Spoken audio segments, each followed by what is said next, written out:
Também conhecida como cânhamo, a cannabis sativa é utilizada há mais de 10 mil anos e tem participação decisiva em capítulos importantes da história humana, de Moisés a Colombo, do papel à maconha, e mais além. O que tem em comum a Bíblia de Gutenberg e a Declaração de Independência dos Estados Unidos? Ou uma tapeçaria da era dos vikings com um navio de Cristóvão Colombo?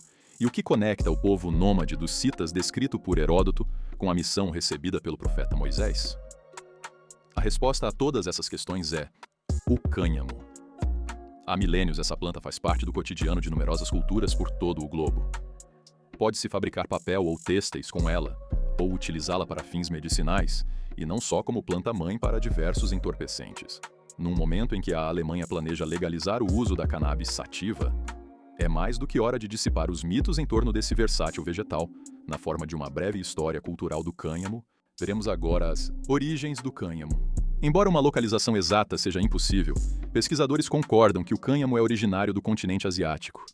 Escavações arqueológicas no Japão confirmam que, no mínimo 10 mil anos atrás, seres humanos já coletavam suas sementes.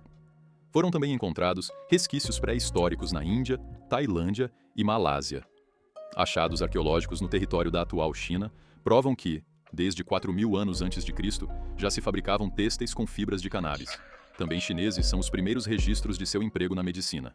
O saber a respeito é atribuído ao mítico imperador Shennong. O livro Ben Cao Jiang, compilado a partir de tradições orais no primeiro milênio antes da era cristã, contém indicações sobre a cura com ervas. Nele, a ação do cânhamo é descrita explicitamente. A planta não só permitiria comunicar-se com os espíritos como relaxa o corpo.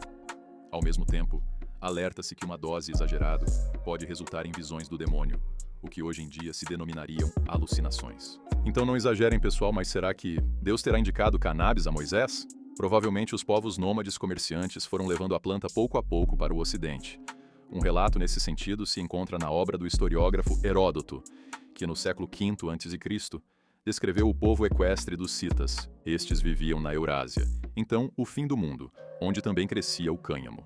Nos ritos fúnebres, descreve o grego, eles se reuniam numa tenda, lançavam sementes da planta sobre pedras em brasa e se purificavam num banho de vapor. Os citas se alegram com a sauna e uivam de prazer, conta Heródoto. A palavra latina cannabis, aliás, provém do idioma cita. Em geral, a língua fornece indicações importantes sobre a história da cannabis. No chinês antigo, caracteres especiais para a planta feminina e masculina, para seus frutos e suas sementes, testemunham o envolvimento intenso com ela, assim como seu significado para o dia a dia humano. A cannabis tem também uma longa história no judaísmo e no cristianismo. No Velho Testamento, Deus instrui Moisés para fabricar um óleo de santa unção. Além de canela, mirra e azeite de oliva, ele deve usar cané bosme.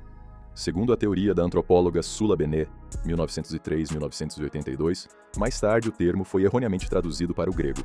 Em vez de cálamo aromático, ele se referiria ao cânhamo. Em 2020, pesquisadores encontraram pelo menos um indício para essa teoria. No altar do templo judaico de Tel Arad, em Israel, detectou-se cannabis, contendo a substância tetrahidrocannabinol, THC, que aquecida tem ação entorpecente. Chegando no território europeu, por longo tempo, o efeito psicoativo de algumas variantes da cannabis sativa praticamente não teve relevância. Em sua obra de ciência natural, a abadesa Hildegard von Bingen, 1098-1179, descreve as sementes de cânhamo basicamente como digestivas. Na época, a planta era empregada sobretudo na navegação e na fabricação de têxteis e papel. Na Suécia, durante a reforma de uma igreja, em 1909, descobriu-se uma tapeçaria de 3.000 anos, datando da época dos vikings, fabricada em parte com cânhamo. Também nas sepulturas de vikings abastados, encontraram-se, como tributos funerários, roupas finas feitas com fibras da planta. Roupas de cânhamo foram igualmente decisivas na história da impressão de livros.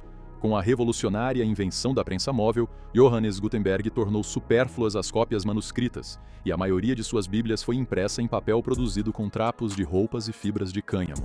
Para a posteridade foi uma sorte, pois esse papel é mais resistente do que o comum hoje em dia, de fibras de celulose, e os preciosos volumes do inventor alemão enfrentam a prova do tempo. Também os primeiros esboços da Declaração de Independência Americana foram registrados em papel de cânhamo. Para a cópia final, contudo, os pais fundadores se decidiram por pergaminho de pele animal. E quem sabe, sem a cannabis nunca tivesse existido declarações de independência, já que Colombo talvez nunca teria chegado à América. Pois como em todos os navios da época, As velas, redes e cordas de sua frota eram feitas com cânhamo, que não apodrece nem mofa com a umidade. Até hoje, fibras de cânhamo são o material preferido para vedar tubulações d'água. E como por longo tempo, a navegação foi indispensável para o comércio, guerras ou viagens através dos oceanos, a indústria de cânhamo constituiu um fundamento indispensável para a primazia econômica, militar e política da Europa. Nos séculos seguintes, o cânhamo foi substituído principalmente pelos combustíveis fósseis. Enquanto seu cultivo é relativamente descomplicado, o processamento é mais trabalhoso. Com a expansão da navegação motorizada, matérias-primas de manufatura mais simples, como o algodão, passaram a ser introduzidas em massa e mais baratas. A indústria do cânhamo definhou. Apenas durante as guerras mundiais, quando as importações ficaram difíceis, registrou-se um breve renascimento na Alemanha.